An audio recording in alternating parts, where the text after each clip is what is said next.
You see the title of my talk, Retemporalization of History, ?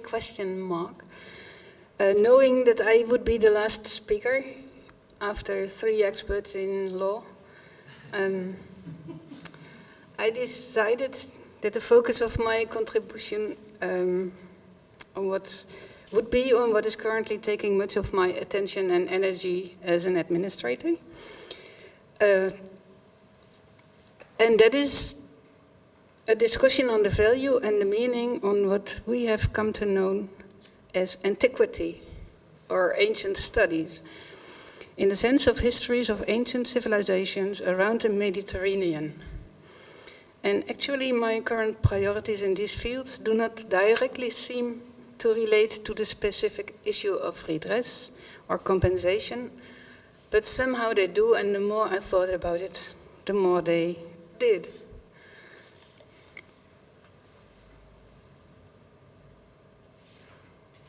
So let me explain how I connect my concerns in this respect on antiquity to this discussion on redress. As I was triggered by David Scott's remark, you can find it on the invitation and the program of today, his remarks on the contestations between inheritors of historical injustice and the beneficiaries of it. Scott is quoted in this position paper to the round table, and I have taken this position as my starting point. And I will quote it some more extensively, because the position paper opens with another quote, and Scott will be here tomorrow, eh? Or who are you? Okay, hi. I'm very happy that you are here. So, the position paper opens with this quote. Where is it?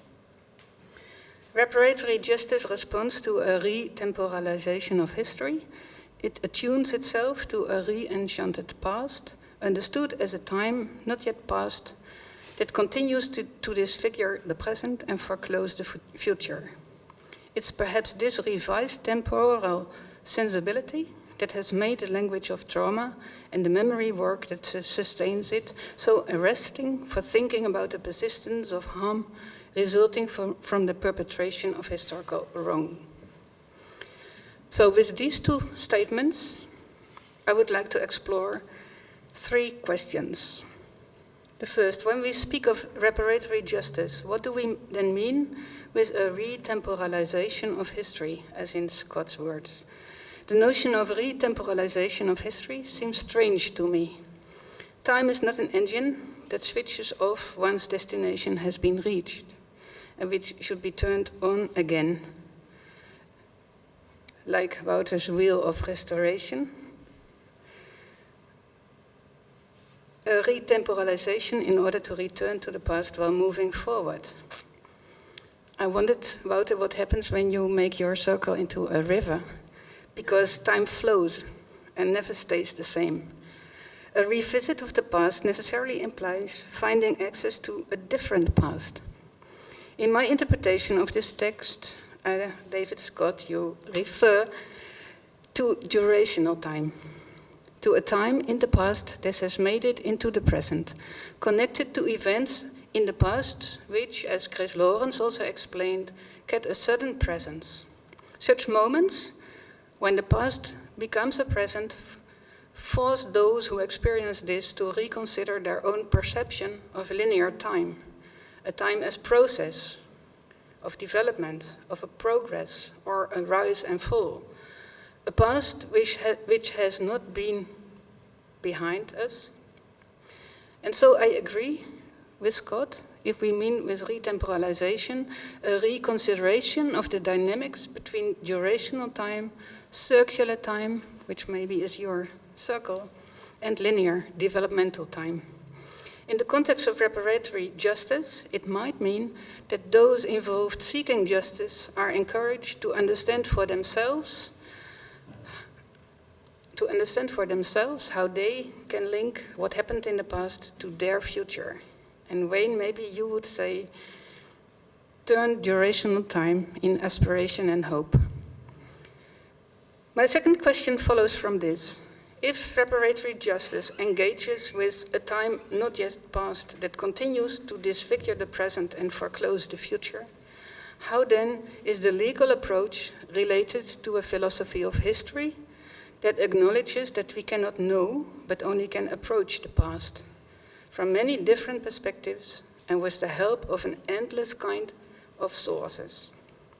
I argue that there might be a difference between historical source criticism and historical evidence in a legal context. Reparatory justice is very important, and I would not wish to doubt on that. However, a dominant legal discourse also might contribute to a strengthening of the very institutional frames that keep the past in its faraway place.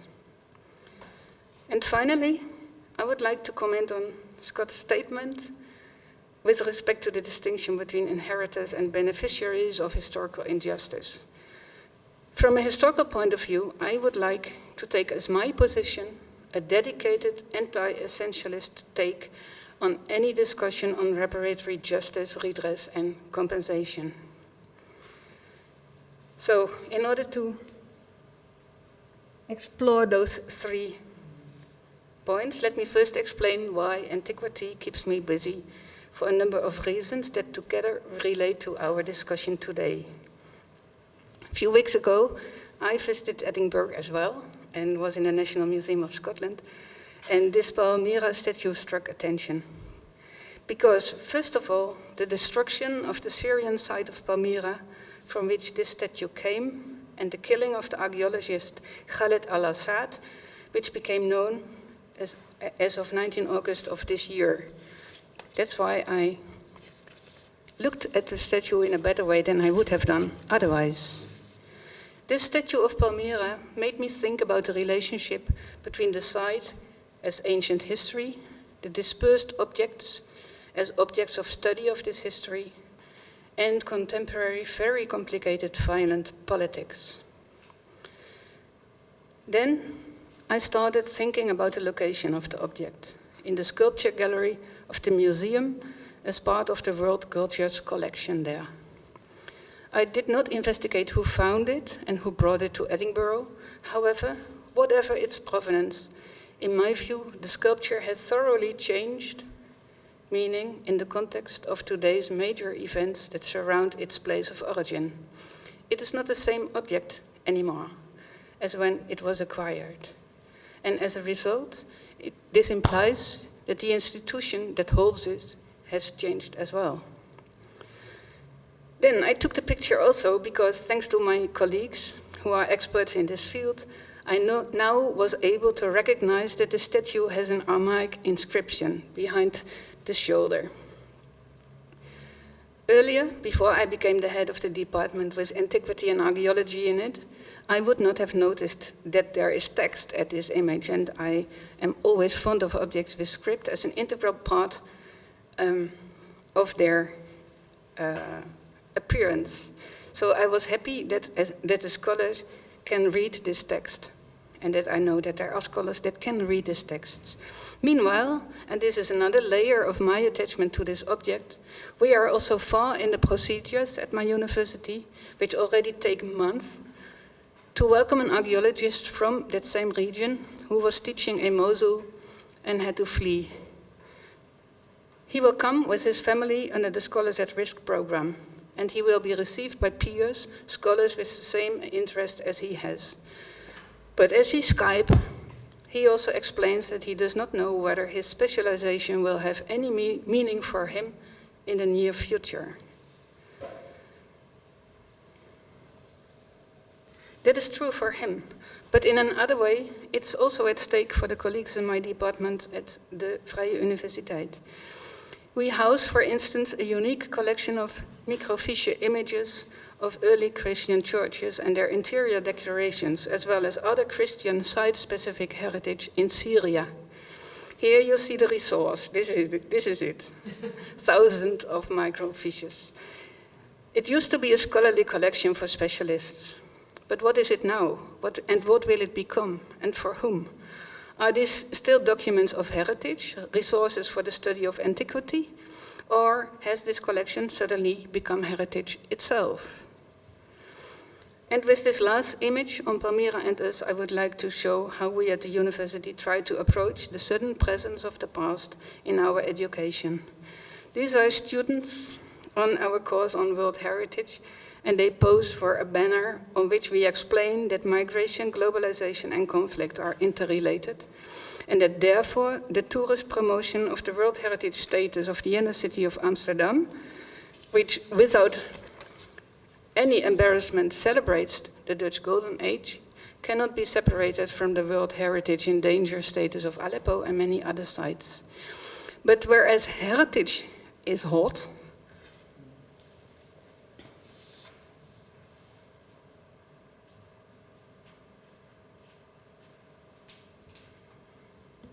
antiquity has major problems to attract sufficient numbers of students. And I believe that the violence in the region, the refugee crisis, partly explains this.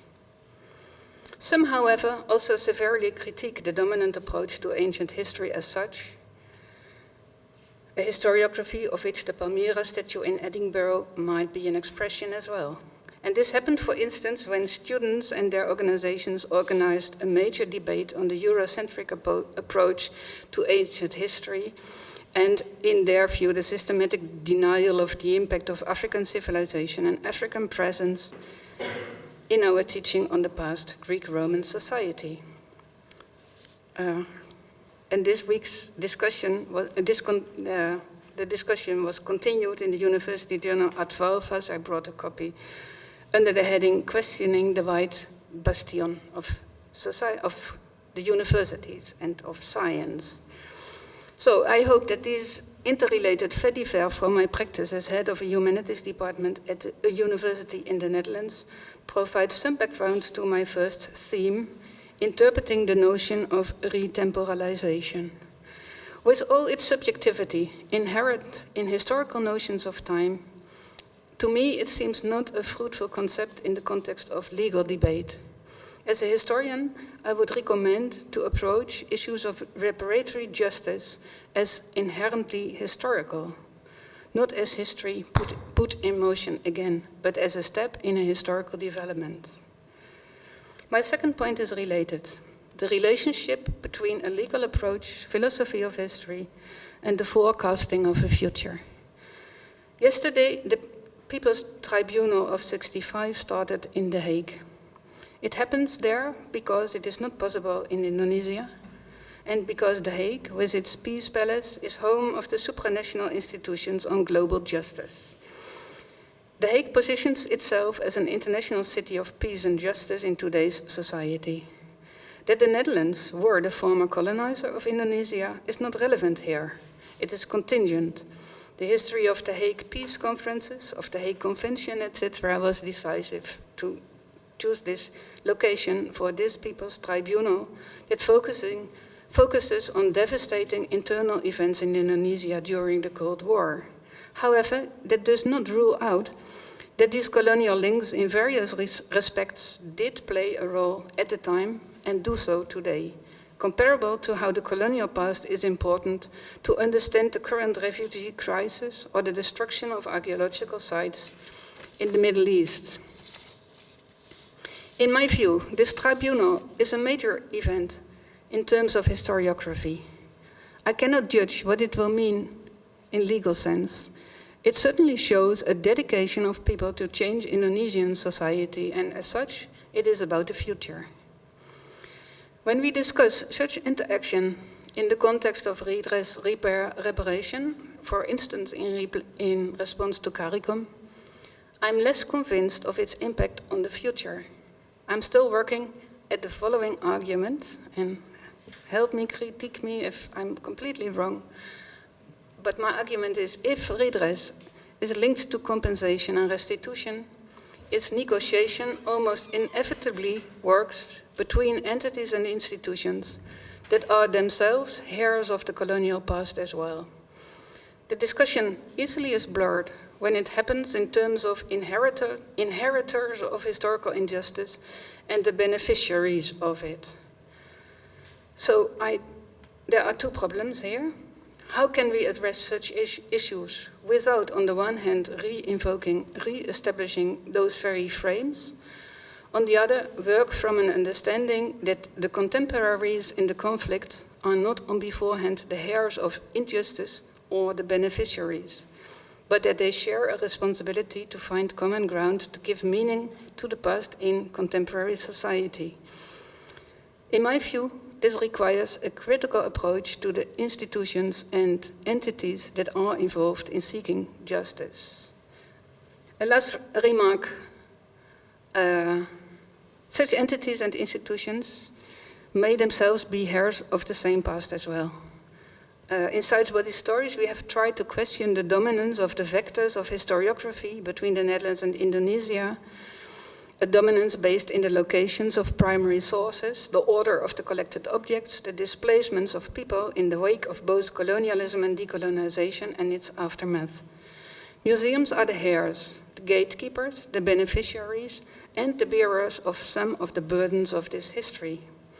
The very fact that the provenance histories follow the colonial acquisitions between colony and mother country, between empire and metropole, forces restitution discussions in national frames. However, both in terms of historiography and in the context of our time, I feel that we need to turn away from these national frames and look at larger entities. Just as The Hague, the city of The Hague, is the widow of the Indies, as well as the International City of Peace and Justice, and CARICOM is representing heirs and beneficiaries of the colonial slave system, museums and other relevant institutions like my university have to redefine their relationship to contemporary society, way beyond the national frames in which they operate. So to sum up, I started to discuss the discussion in my university on antiquity studies because you can see that there are so many different layers of time and relationships to time between all the stakeholders, and moreover that the sources and the resources change meaning themselves. Then I discussed this division between inheritors and beneficiaries of historical injustice, and I would say that the legal approach which requires institutions and individuals to be responsible or to get an answer, in a way also are those who are the result of this colonial past and can be reinforced in this whole process. And I would plea for a real historical approach to issues of redress in terms of thinking about the future and not in legal terms. Thank you.